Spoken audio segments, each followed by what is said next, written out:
Hello everyone, welcome to today's video. Today's video is going to be about how to log into Barclays Online Banking UK. For that, the first thing that you'll have to do is open up Google Chrome or a browser of your choice, and then in the search bar simply type in Barclays Login. That's Barclays Banking Login. And then you can hit go or enter on your keyboard, tap on the first link saying Barclays Online Banking,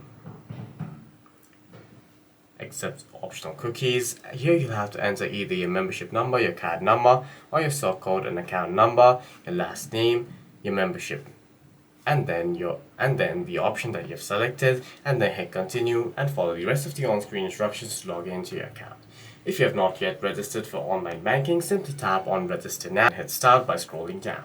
Here you'll have to enter your details like your last name, date of birth, your postcode, your account details, your contact details, hit next, and follow the on-screen instructions to create your username along with your password, which will be required for login. After that, you can head back over to your login page and then log into your account. For any further questions, please feel free to leave a comment down below.